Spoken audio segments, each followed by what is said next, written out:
Hi, I'm Lucia Dami, and welcome to this new series, which I haven't yet named, but I would love it if you could give me your input on a few names that I've chosen for it, perhaps at a later point in this introductory episode. So, my plan with this new series that I'm doing, I don't know what to call it. Is it a series? Is it just a whole new platform for interaction and community? Is it just a new place for self-expression? To be honest with you, this idea came to my mind earlier this month because I feel that sometimes I have so much that I want to share, and it just feels restrictive to try and fit it into a 1 minute reel on Instagram, where there is this added pressure of having to grab attention very quickly, on that platform, because it's short form media. There is such an inundation of it, especially when you're scrolling. And I totally understand. I mean, I do the same thing when I'm on Instagram. I scroll, and certain reels don't always captivate my attention straight away, and I won't necessarily listen unless I'm already invested for whatever reason. So I felt that creating in that way, while I do enjoy it to a certain extent, felt really limiting to my self-expression, my creativity, and also to the ways in which I want to connect with you as a community. And so I thought to myself, why not create a longer form type of content at the end of each month and make it a place where I can just talk with you and not necessarily have a script, and talk about the things that have moved me this month, the things that I've found inspiring, the books that I've read, the discoveries I've made. Just a sort of more authentic way of connecting with you. So welcome to this space. And I would love for it to grow and expand beyond what my intention for it is right now. And I'm excited to see where this goes. For example, there are so many women that I would love to interview and give a voice to and share their wisdom with my own community. So eventually, I would love to do that type of content as well. But as I move along and as I continue to share in this way, I would also love to hear your input. What is it that you would love to see and hear from me in this space? I will be posting, my plan right now is to post these as a YouTube video and also as a podcast episode, most likely on Spotify. So I am filming this right now, and I am aware, if you're watching this video, the lighting, I don't know what's going on. I'm trying not to think about it because the whole intention for this is for me not to worry too much about the outcome of this content or video, whatever you want to call it. But the sun is shining through my window, and it's casting a pretty strong shadow on my face, and there's like a tree that I have in my studio. So there's a very high contrast, and as I'm speaking, it's going away. But that's kind of the weather in London right now. It was not sunny when I set this up and set my lighting up, and here it is. So we're going with the flow. This is the kind of thing you can expect from these episodes. It's just more free-flowing type of expression. These episodes, I want them to be at the end of the month, just kind of doing a little monthly roundup of things that I've been discovering and exploring and sharing that whatever that wisdom is, or those thoughts are, what's going on behind the scenes of my creative projects. This month, just because it's the introductory episode, I would love to let you know, firstly, about a few things that I'm planning. I am very excited because 2 things are being launched in a few weeks' time. Firstly, my oracle deck, which I've published with Hay House. It's called the Light and the Dark Oracle, and I've been working on it for a good 1.5 years behind the scenes. It was a deck that was out of my comfort zone for sure, because I had someone else, the publishers, they're kind of guiding me through the creative process, which was a beautiful thing. It was also totally different to the creative process I had with my tarot deck, for example, which took me 4.5 years. And part of why it took me 4.5 years was because I didn't have anyone telling me, you have to finish this by this date because we're launching it by this date, and da da da da da. Which was, I learned a lot from having that structure, and I think it benefited me a lot. With my tarot deck, though, I think I did need for that timing to happen the way that it did. But I'm so happy with the outcome of the Oracle deck, and I think it really complements my tarot deck, even though they look very different. I think they really complement each other, especially because the tarot deck is black, white, and gold, and then the Oracle deck has the colors of the sky from dawn, day, dusk to night. And it adds this beautiful nuance to a tarot reading when you have these extra cards that you can pull, especially with these two decks. So I'm very excited, and that is coming out on the 7th of April is the launch day. And I am planning to do an event in London. So if you watching are in the UK or in London or somewhere where it's easy for you to get here, the evening of the 7th of April, I am planning an event. Nothing is set in stone just yet, but I do want to let you know to save that date and keep it in mind just in case everything goes successfully. Second thing that I'm launching is my feminine archetype online course. So in 2023, you may know that I was doing monthly online classes for each of the 12 feminine archetypes, and it was amazing. I loved it so much. And then it took me a while, when I think about it, that's 3 years ago. But I knew that I wanted to upgrade it and film the classes as pre-recorded video classes and then record the meditation separately so that you could have access to better meditation, a better quality of meditation, and listen back to it whenever you wanted to connect with that archetype. And then you have the class which you can move through at your own pace. And I'm really excited because the classes that I'm doing, I've put a lot of effort into editing them and showing visuals in the same way that if you attended any of my online classes for the archetypes, visuals were a super important part of representing the archetype that I was talking about. And in the video classes, it's the same kind of vibe. And then with each archetype, you'll get a class, a meditation, and a PDF to help you with the creative integration of that archetype. And the plan that I have for the archetypes, which I'm very excited about, is that each season I will release the 3 archetypes that correlate to that season. So on the 21st of March, I will be launching the spring archetypes. And this time I'm going to be doing it differently because I really wanted to have a community aspect to this course that we did have during the live classes because it was live, but then in between there was no space for us to connect because I didn't set it up that way.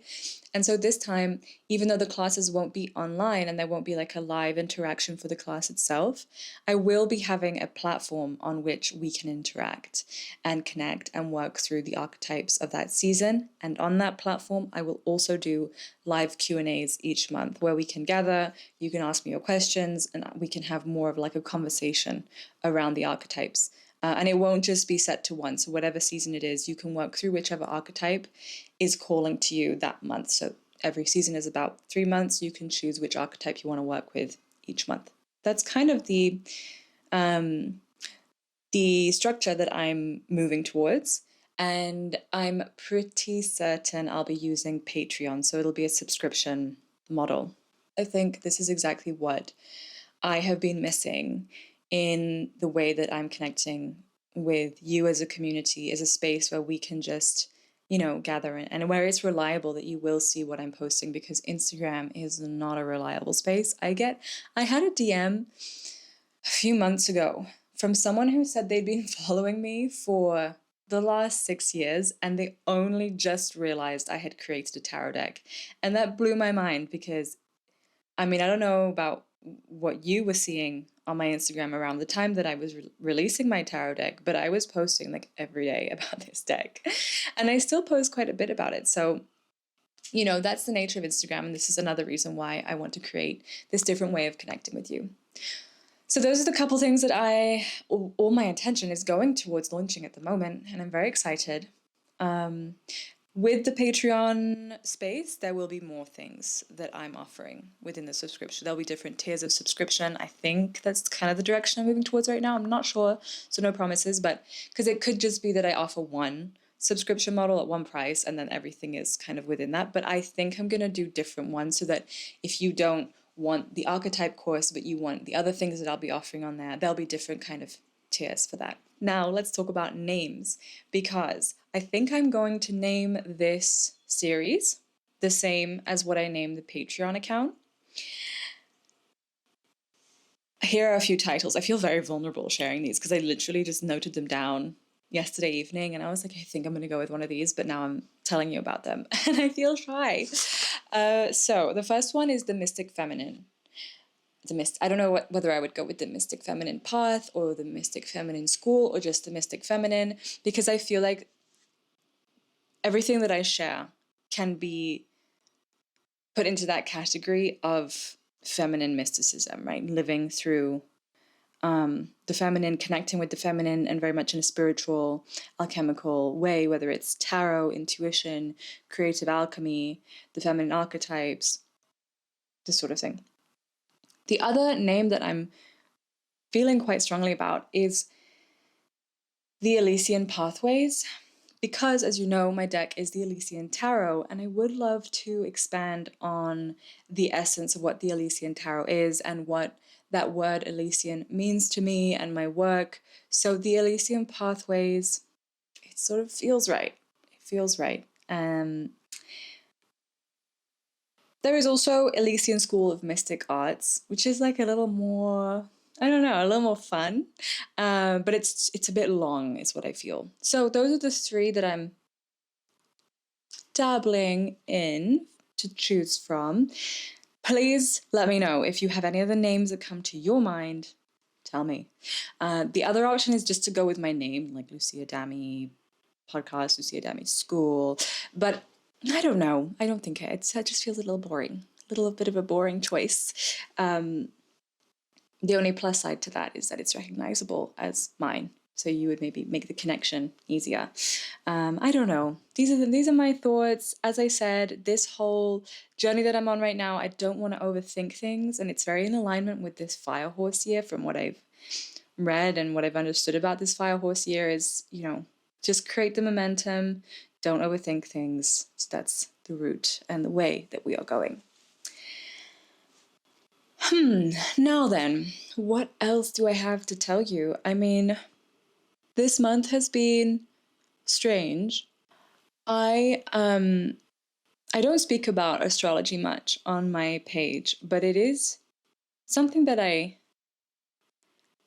do listen to the wisdom of astrology and the celestial movements, and I don't live by them by any means, but they are a very good marker for what energies you might be working through or might be coming up for you.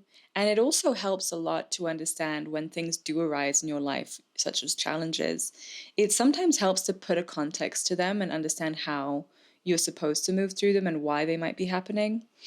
And I say this because last year's eclipses, which were moving through the nodes of Pisces and Virgo, were aspecting my chart directly because my North Node is in Virgo, my South Node is in Pisces, my IC is in Pisces, and my Moon is in Pisces. So there was a lot of old patterns coming up for me to be cleared. And in Pisces, it was quite emotionally debilitating. I'm not going to lie to you.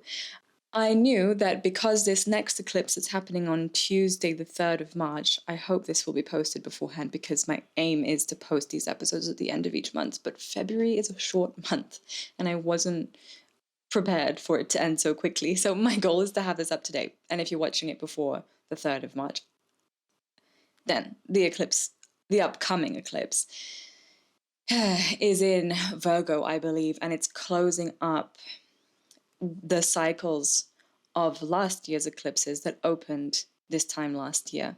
And so I knew moving towards this date that the patterns and lessons and things that showed up for me last February, last March would, arise to meet me once more around this time of the year, um, to, have a little final, hey, you haven't cleared this yet. Like this, there's still some residue here. And so, yeah, this month I think was preparing me to close up some of those cycles. A lot of them are like childhood wounds and things like that. Yeah, given that I don't know if you know much about astrology, you may be very well versed, you may not know what these words mean, but the IC has a lot to do with your home. Moon is to do with your emotional self, your emotional safety. And the South Node is often seen as like past life karmic stuff that you've come into this life to clear and expand through. So, as you can imagine, those types of themes have really come up. And this month, kind of as a result of these things, but indirectly because it's not like I was thinking about the eclipses and the astrology of everything the whole time. But I have really been dipping myself into the mythology of Inanna and the descent that she makes into the underworld where she dies and comes back to life. And on her way down, she has to give up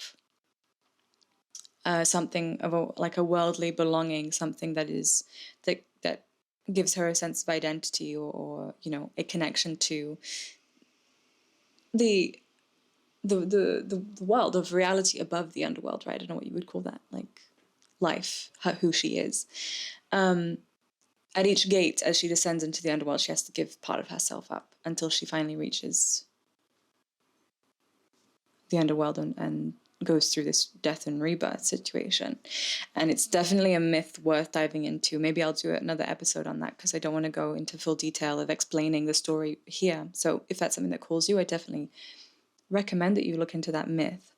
But more interestingly for me right now is that myth was inspired by the observation of the moon to the ancient Sumerian people and looking at how the moon goes through this slow, almost painful cycle of losing bits of herself until she's gone into she's in darkness, and then slowly regaining herself again until she's the full moon. And so this lunar cycle is what inspired this myth of Inanna, which then inspired so many other myths of the feminine, and is inspired even the right word to use, because everything is so deeply connected when we're talking about these types of things. That is it inspired or is it a mirror to something?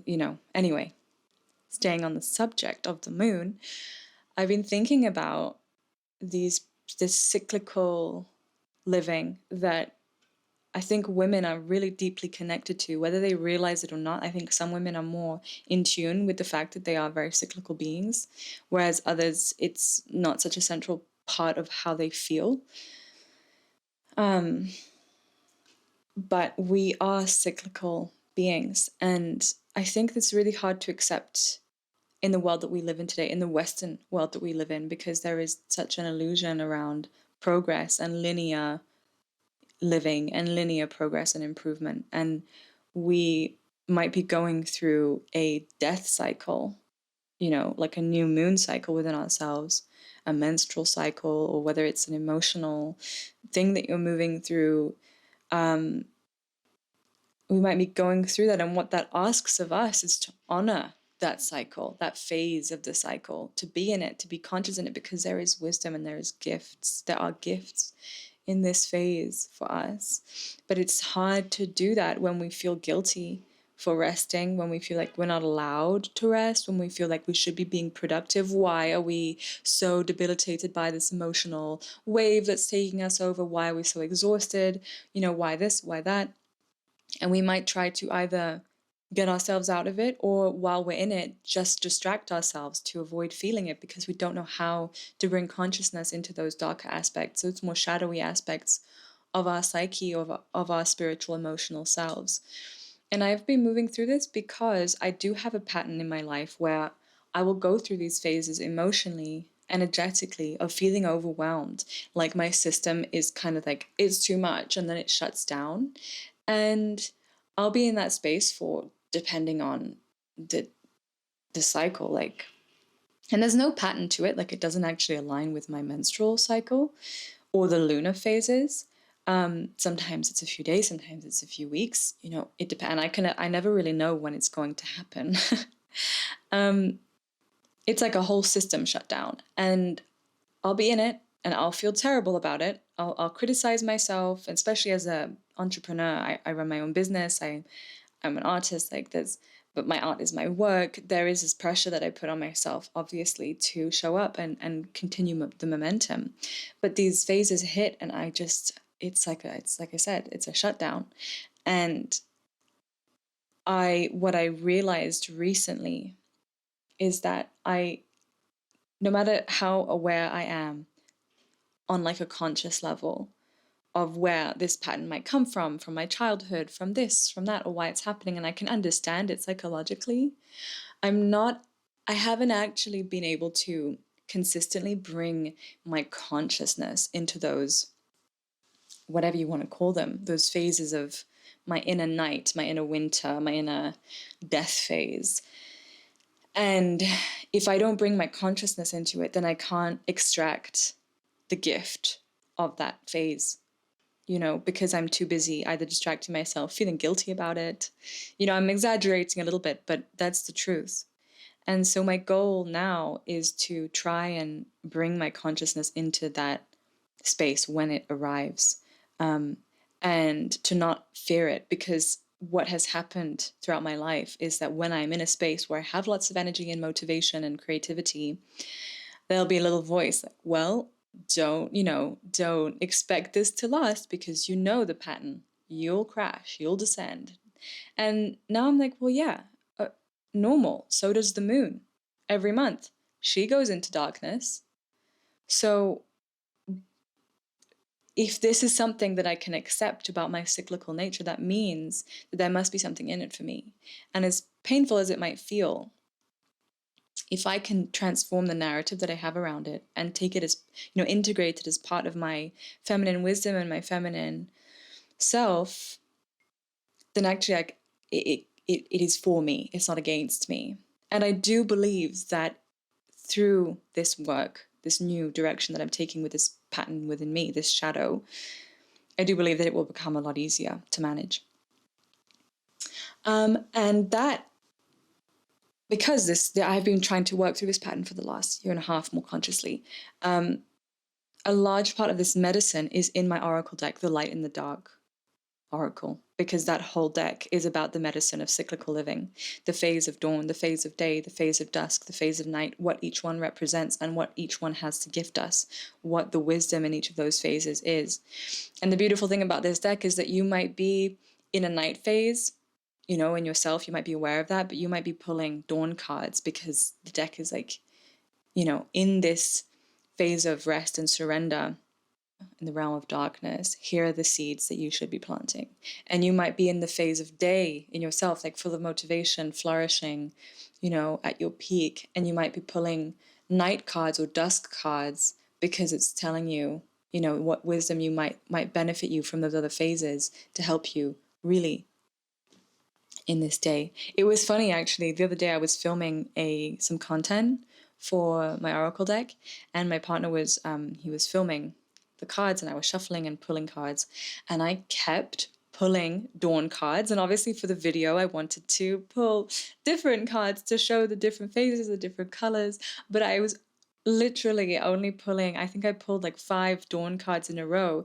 And it was funny because obviously this deck, it's in the dawn phase of its life. It's not out yet, but it is emerging. It's a new beginning. There's lots of potential, lots of hope, lots of, inspiration. So it's a deck that I'm very excited about releasing, and it really does hold the medicine of the themes that I've personally been working through in my life over the last year.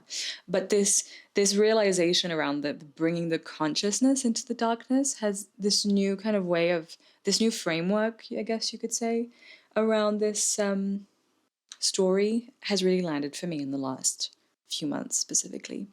Which I guess doesn't surprise me because whenever you release something, it feels as though things manifest in your life that initiate you to the next level of whatever it was that you've been working through and whatever the themes of what you've released are. So I always find that so interesting. I definitely noticed that when I was doing my archetype course in 2023, whatever month it was and whatever archetype I would be working on and doing the class on, I would go through these very real initiations through that archetype. So I guess there's just a way that the universe speaks to you, this conversation between the inner and outer worlds.